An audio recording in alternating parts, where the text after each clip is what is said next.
Life to the Full podcast, episode 5. Chris Cipollone and Stephen McAlpine. it's my turn to introduce. So we're gonna tag maybe. We're gonna be very egalitarian about this.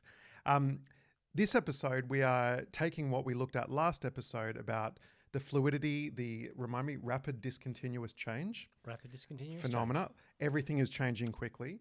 We looked at the cultural forces behind that and what's happening in the world. This episode is now how do we translate that internally? And obviously, with what we're doing with Life to the Full, faith-based mental and emotional relational health, this is a huge part of our work. And I think, Steve, there's two parts to this conversation. There is the fluidity of our identities and how we see ourselves. So that's one side and what we do with that phenomena. The other side is people who are looking at the amount of change and just in despair at the state of the world. So I think there's two parts to this. So perhaps we can start with the first, and I know you've done a lot of thinking about this. It almost seems to me as if the world changing has given us permission to consider how we might change as individuals as well. Self-expression, identification, individualism. Obviously, the transgender debate is an easy one to go to. That's one that, but also political affiliation we've spoken about. This idea that I am free to construct myself how I want because everything's changing, including concepts of self. I don't know where you want to take that, but that seems to be where a lot of us are going individually. Yeah, and the term liquid modernity, Right. which deals with how fluid everything is. And we use the term fluidity, and the first word you're going to put in front of it Gender. is gender. Yeah. Though that's not necessarily always the word, but it has become it. And as you talk about the changes, say 60 to 80 years ago, and perhaps Tim Keller mentions this, that if you really wanted to change your life and you lived in Arkansas, you'd head to New York, right? So where you could become fluid. Yep. You could change the small town creed for big city life. That could change your sexuality. Lots of things like that. I just spoke to a couple from Berlin, Christians living in Berlin. There's Christians in Berlin? And that's the point. Are right? you sure? There are, and they say it is the liquid modern city par excellence. Right. But terrible. There's so many psychological issues. People come there because it's the place where you can be anything you want to be. Right. Which is actually true of Berlin in the 1920s and 30s as well, which is interesting. So the more things change. Yeah. So yes, I think the you used to go to New York to change up, and now New York kind of comes to you. Yes. Does that make sense? Yeah, it does. Tell me what you think is behind that, like on a psychological level. Why is it an attractive thing to seek that kind of reinvention? It didn't used to be at one level because the rise of the individual, Yep. the search for the authentic self, Yep. the idea that you can strip away all of the barnacles of dogma, religious dogma, family dogma, and find your true inner self and express that. Robert Beller's term, expressive individualism. That's what's at the heart of that. Literally the heart of that. Yeah. So I have a theory. Disagree with me if you want. I love to curiously observe things. Like I might not agree with the conclusion, but I'm always fascinated to know, like, there is a part of God in all of us. We're made in His image. Behind every deception, if you like, there is an element of grain of truth in it. And I always want to ask, what is it that's pulling people towards that? So what do you think the godly attraction is to that, even though it's a misplaced conclusion? What are we searching for when we're doing that? Well, we're searching for something that God has put in us, that we are each unique. Right.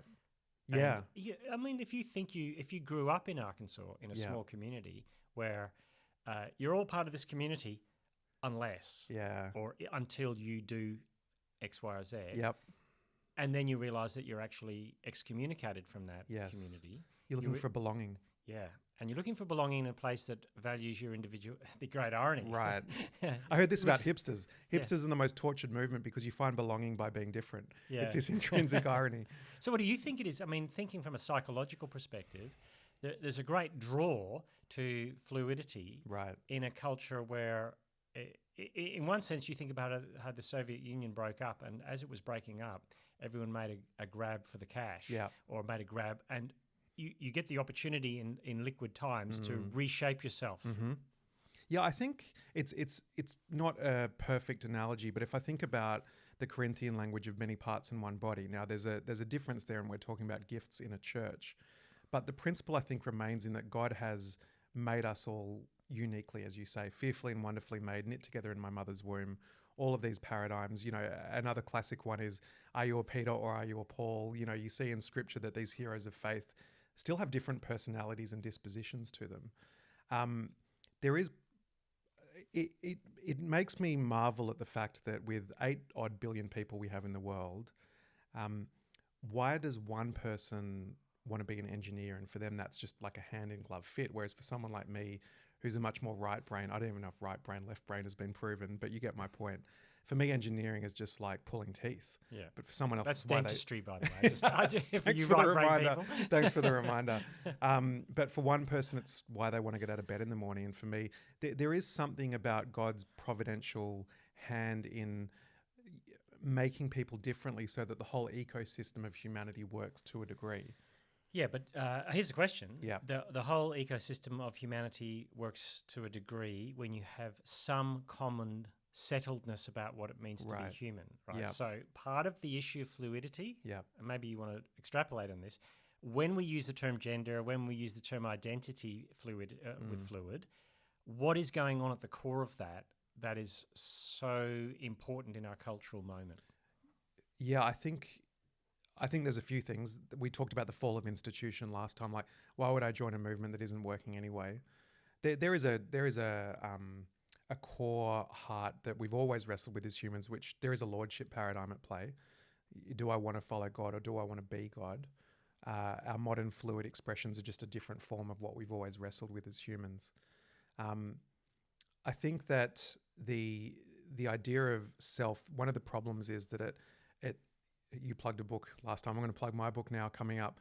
I've got a book coming out talking about the 2 great commandments, loving God, loving your neighbor. What does love look like? I think one of the key synonyms for love is service. At the heart of what it means to be human under God is to serve the other and serve God.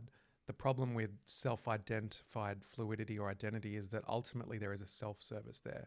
And that's where the fabric of humanity starts to break down a little bit, is everyone is introspecting. And when everyone introspects, A, they don't receive the dignity of being able to serve the other, but also B, ironically, no one ends up getting served. Because I've thought about this in church land. If everyone looks at their own selves waiting to be served, no one actually gets served. But when everybody ends up serving, they actually get served in return because the whole ecosystem works. Yeah. And let me ask you there, because you look at the Puritans, and the inner life was very important to the Puritans. Well, you look at the Psalms, the inner life is very important there. Great point. But somehow it was tethered. Is it the untetheredness of our atomized, untethered self that's the issue in our culture? I think it comes, yes, and I think it comes down to that. No one would say it explicitly, but functionally what we're doing is trying to make ourselves our own Lord. But we can't depend on ourselves to do that. We're not reliable enough. We're from a Christian perspective, we're looking for God in an imperfect way, being ourselves, and we are ultimately going to disappoint ourselves. So I think that's the key difference. It's a really good point, though, because scripturally, introspection absolutely has its place.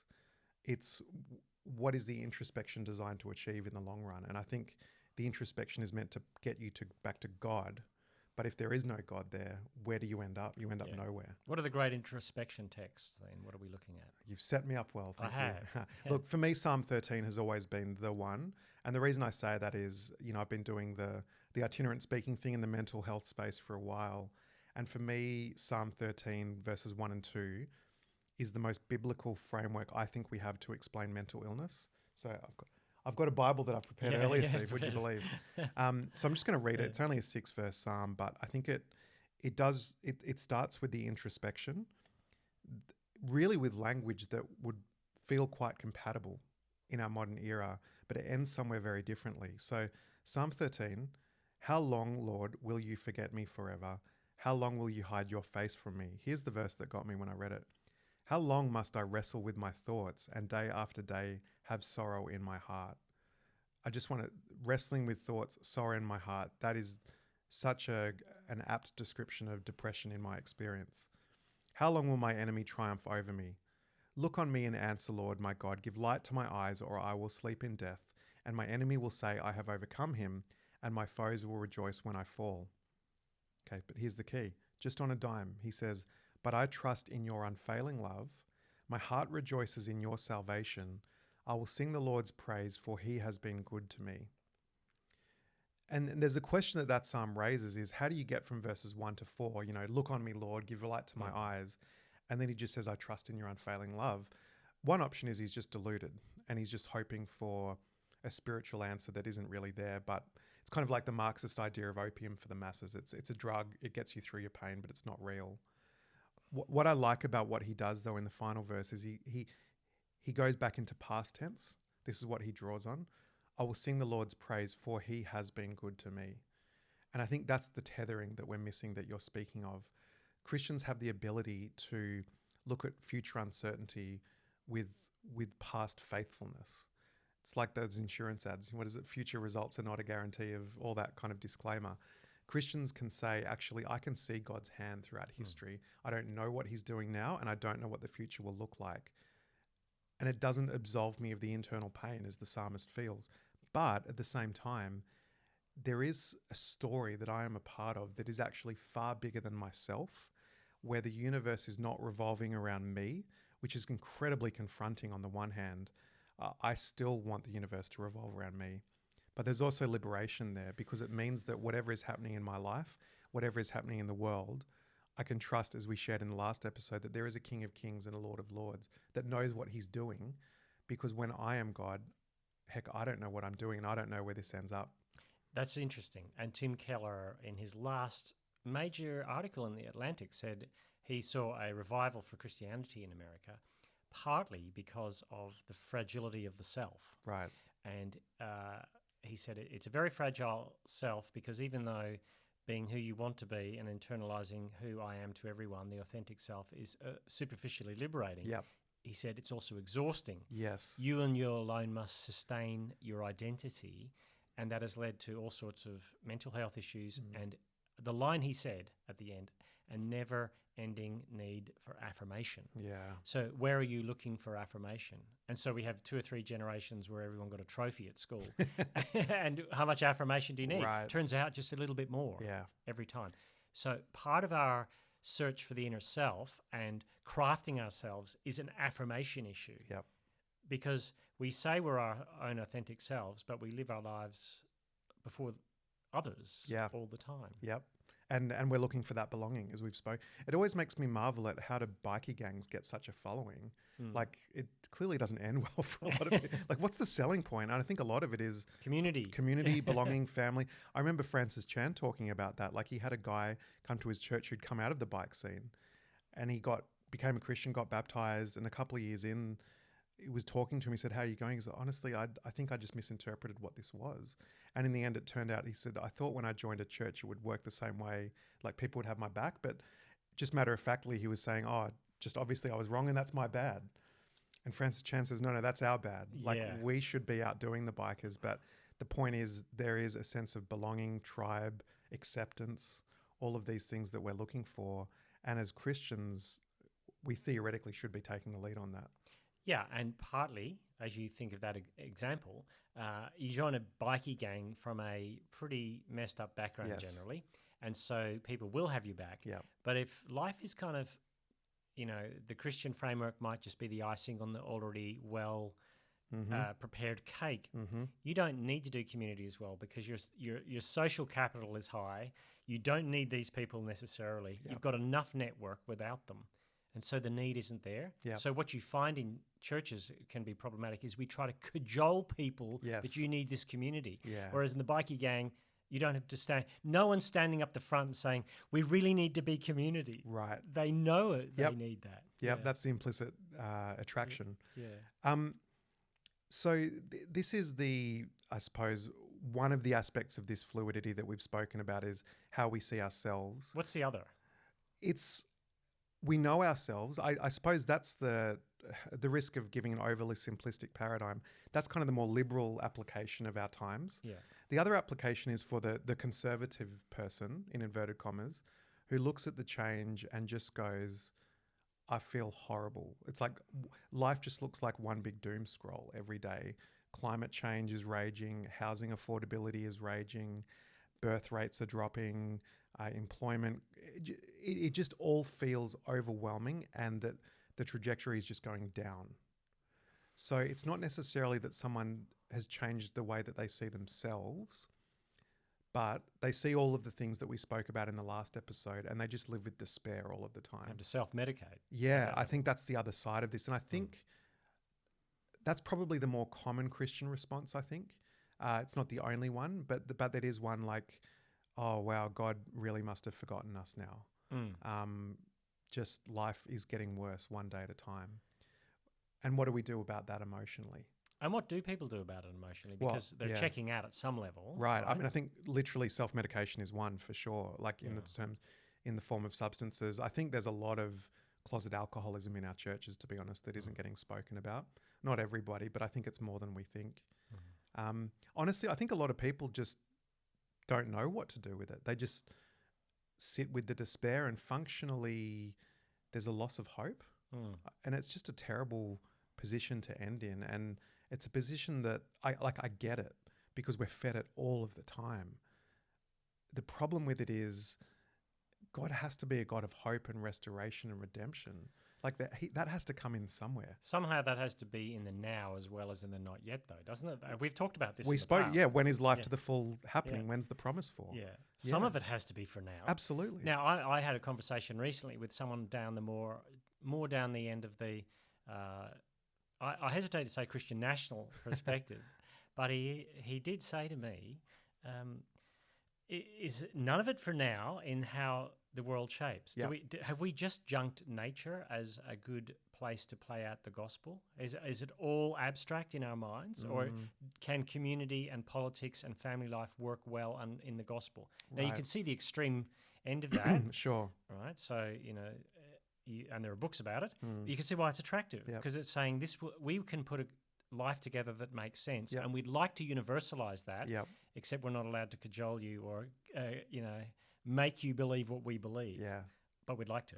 I absolutely think Proverbs shows us that there is a correlation between living God's way and a good life now. Yes. Again, as you say, we can't legislate it. The problem with the legislation or the nationalism approach is that it assumes that the gospel is behavioral, social change rather than spiritual inner transformation. And so, no, I don't think a theocracy is the goal. However, I do think living by the commandments and God's way lives to a shalom, if you know that word, a flourishing of life, again, not just in the one to come, but in this one now. Yeah. Now, what do you say about when people say, well, people are flourishing, and they are having an okay time as well? It's not like everyone's a cultural loser in the current setting. Do you mean outside of the church? Yes. Yeah. I mean, I think there's blessings in this life. I mean, I think, again, we've spoken about Keller. I'm a Keller fanboy. He talks about taking the blessings of God but ignoring God himself. Common grace, if you know this term, is an idea that that it rains on the believer and the unbeliever. I'm paraphrasing there, but the point is blessings are available to everybody in differing degree, large discrepancy being where you're born, and increasingly in the West when you were born as well, in terms of what your net worth looks like. That's interesting. Look, I've been watching some short YouTube videos by a young man who's got a lot of followers. He just bowls up to people in expensive parts of America who jump out of nice cars. Right. And he I've seen this guy too. And you feel like they think he's going to bail them up and take the car, but he just puts a microphone in their face. Tell me how many million you've made, etc. Really interesting videos, because you're hearing people who take risk. You're hearing people who spend a lot of money and then earn a lot of money by taking that risk. But one of the interesting things about so many of these people who are doing well was they said, you've got to have a framework bigger than yourself, either a God framework or a spiritual framework. Yep. And that seemed odd to me, that they always, even if they weren't Christian in the way, they said the man upstairs, or a spiritual framework, or I go to church, I prayed about that, because without that, this other stuff doesn't really work very well. Yeah. That intrigued me. Yeah, I saw another one where there's 4 self-made billionaires under the age of 30 in the world, I think was the statistic, self-made being the key. And they interviewed one of them, and he just said very similar thing, that it's actually never been about the net worth. It's been enjoying the people I work with, bringing them along for the ride and building something bigger than ourselves. I'm like, you could have been talking about the church right there in isolation. Exactly. And so when it's about the money, it may not work. But when it's that seems to be a law written into the universe by God, does it not? Yeah, absolutely. Yeah. So what would you say to someone who's been a Christian for a long time? You know what it's like to get older, Steve, I think. Vaguely. I keep forgetting, which is what it is like to get older. But what would you... There are a lot of Christians, I think, who live with an underlying sense of there was the good old days. Or the narrative of decline. Right. Yeah, that's it. Thank you. I've never heard that. The narrative of decline. Yeah.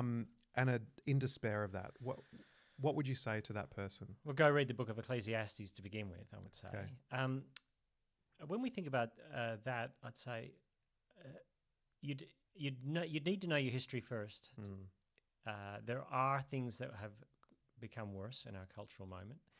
There are things that are a little better. Right. You know, flushing toilets, great dentistry. You know, all the minor things that make life a little better. All those sorts of things. But also we worship a God who sits outside of time. And I think that's we fail to remember that. And one of the things we'd want to say is that the fulcrum of history was the cross. Right. And N.T. Wright mentions that the modern mind cannot get itself around the fact that the center of history was 2,000 years ago. They're still waiting for that's the progressive narrative. The time is coming. Yes. The time is coming, and we're going, no, actually it began 2,000 years ago. Yep. And it will be completed. And somewhere in that time you are going to have suffering now and glory later, yet there's great joy to be had in this life as well. Yep. I don't want us to sell people it's all gritted teeth now. No. Because it's not. Yeah. And that's not my experience. And my much more dumbed down version, I think, of what you've just said is, you know, if we think it's all going down, like, what would we have been saying in World War II? What would we have been saying in the Black Plague? Like, in those 2,000 years, there's been a heck of a lot of suffering that, okay, there's differences there in terms of what we're facing now. I think technology is a huge new thing that past ages, but the concept of things getting worse in one's lifetime is certainly not a new phenomena in those 2,000 years. And yet, as you say, the fulcrum, that's a very challenging, I completely agree with it. I love it that the fulcrum happened 2,000 years ago, but in our age of progressivism and innovation, that idea is that really rubs against the modern sentiment. And don't forget, the first great post-Christian societal collapse was Rome. Right. And Augustine came in at that point, right? So, and had something to say about that. Yeah, City of God. Yeah. So I think there's the great irony is go read the early texts. Yes. Go read the City of God, see how that maps out. Yeah. And then realize that that's got a lot to do with, you know, the loss of that historical framework has got a lot to do with our anxiety. Yeah. It really does. And the other thing I'd say too is our eschatology, our desire for a bodily resurrection gives us great hope as well. Being the older guy, the older I get, I think I've got less than a third left. Right. It's just a reality. Yeah. And that is, I will say it's confronting. Yeah. It is not something that I go, ho-hum, I'm a Christian. I see decline because, okay, perhaps there's not necessarily all truth to the narrative of decline in the culture, but for every human being that lived, it's a narrative of decline. And it doesn't matter what ad shows some 60-year-old who's done lots of chair squats to get a buffed physique, he will decline. Yeah. And you can fall off the edge precipitously. Yep.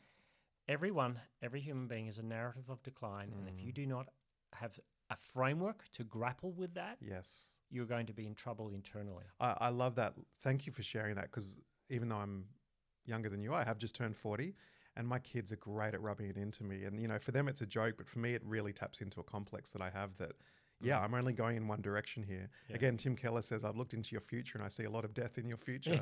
It's you can't refute it. And I think that's right. You've got to wrestle with that, but use the word grapple. And I love that, because what you just articulated to me was, it's still hard. It's not, we talked about this in another episode, it's not stoicism. No. The gospel is not stoicism, stiff upper lip, get on with it. You know, and again, to make a plug for this ministry that we're talking about, we believe in talk-based therapy to be able to work through challenges, because the challenges are real. And and there is a future hope that we're all working towards. And I love that about the scriptures, that we have a language for all seasons, and we're not told to shut up and pretend like death isn't coming. No. Why are you cast down, O my soul? Right. It's the self speaking to the self. Yep. And then able to answer hope now in God. It's that the person you have the conversation with the most is you, right? Yes. And it's got to be informed by something. And I think the gospel Yep. gives you a great framework. Yeah. And I think, that word grapple is spot on. Yeah. Our task is not to be immune. Our task is to grapple well. Yeah. Yeah. I think that's true. Well, it feels like that's the end of the second half of our two-part series. It's coming up. There's no trilogy, Steve? No, unless someone hits a winner. What about a prequel? Should we do a prequel? Prequel. Yeah. That'll make us. Yeah, that's when we're franchising it. Get the figurines. Right. It feels like we are not answering everything, but we are saying there's an external and an internal issue with fluidity. Yes. That the fluidity that it can promise much and it can deliver some things, but it's caused us great tensions in the meantime. Absolutely. I think that's why something like Life to the Full is a good place to grapple with those issues. Yeah, absolutely. And as I've said in an earlier episode, I'm just completely convinced that God does his best work in our spiritual formation during the hardest times of life. It's such an inverse part of the kingdom, but that's the kingdom as I see it in Jesus. His life is gritty, but it is full, and it is in union with the Father as he's wrestling it out. And I think good stuff happens when we're in that space. That's great. Very encouraging way to end. Yeah. Thanks so much, Chris. Thanks, Steve.